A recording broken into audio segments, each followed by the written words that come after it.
एक छोटे से शांत गांव में, जहां मिट्टी की खुशबू हवा में घुली रहती थी, जहां लोग भले ही गरीब थे लेकिन दिल से बहुत अमीर थे, वहीं एक बड़ी सी हवेली खड़ी थी।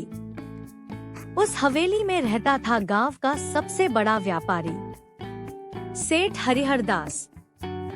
उसके पास पैसा, सोना, चांदी, अनाज, जमीन, सब कुछ था।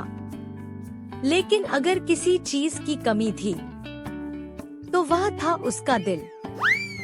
गांव वाले आपस में धीरे धीरे बात करते थे। सेठ के पास तिजोरी तो भरी है, लेकिन दया का एक सिक्का भी नहीं। हर सुबह सेठ की हवेली में डर के साथ होती थी। नौकर हमेशा सहमे रहते थे, क्योंकि सेठ की छोटी सी बात भी गुस्से में बदल जाती थी।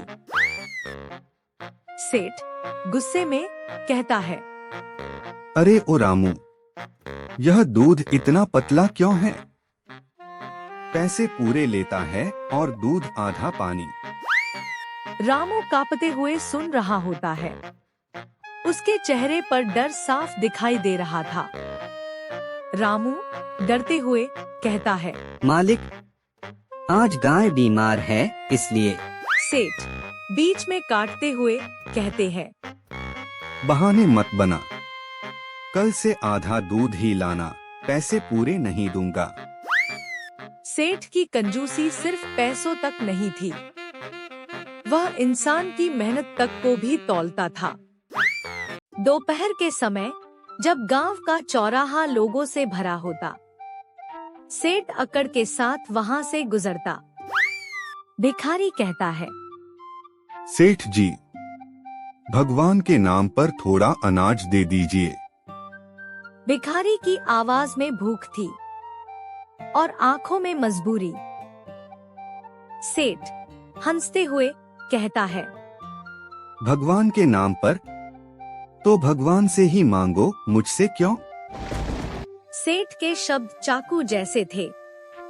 भिखारी चुपचाप सिर झुकाकर सेठ की बातें सुनता रहा और गांव वाले सिर्फ देखते रह गए। सेठ के घर में एक ऐसा इंसान भी था जिसका दिल अभी जिंदा था। सेठानी। सेठानी नरम आवाज में कहती है, सुनिए जी, आज गांव में अकाल जैसे हालात हैं, थोड़ा अनाज दान कर दीजिए। सेठ हंसते हुए कहता है, दान? पैसे क्या पेड़ पर उगते हैं? जो कमाना जानता है वही खाए। सेठानी चुप हो गई। वह जानती थी, आज नहीं तो कल सेठ को अपनी गलती जरूर समझ आएगी। उस रात आसमान जैसे टूट पड़ा था। बिजली बार बार चमक रही थी। बारिश हवेली की दीवारों से टकरा रही थी। तभी दरवाजे पर दस्तक हुई। सेठ चिल्लाकर कहता है, कौन है इस वक्त? बूढ़ा साधु कमजोर आवाज में कहता है, बेटा, रात बहुत ठंडी है, थोड़ी जगह मिल जाए तो। साधु का शरीर कांप रहा था, लेकिन उसकी आवाज में शांति थी। सेठ गुस्से में कहता है, यह कोई धर्मशाला नहीं है, यहाँ से चले जाओ। साधु कहता है, बेटा, भगवान तुम्हें। सेठ गुस्से में कहता है, भगवान भगवान मत करो, मेरे घर से दूर रहो।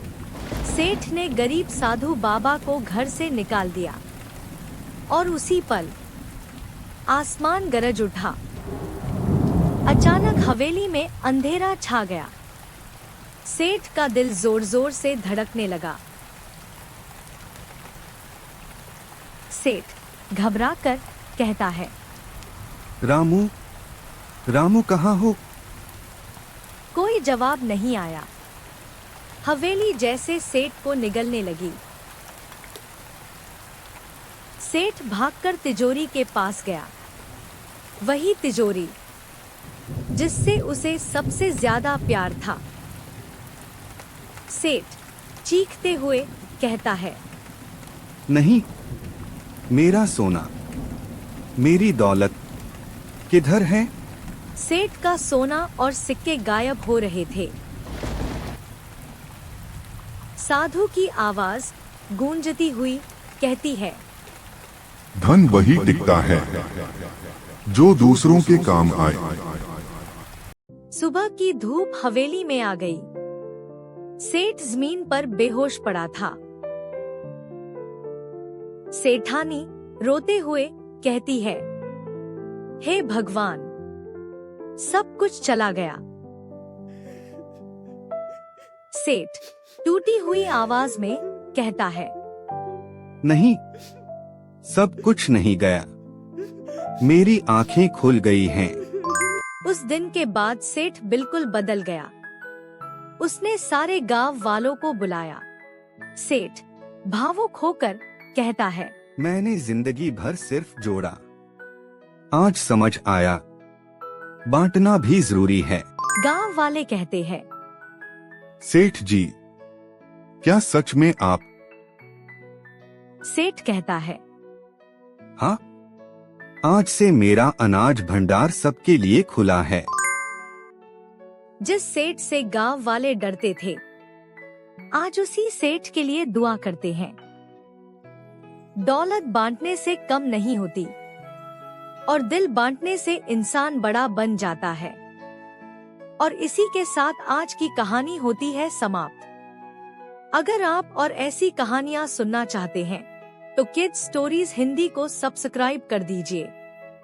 मिलते हैं अगली कहानी में, तब तक के लिए बाय बाय।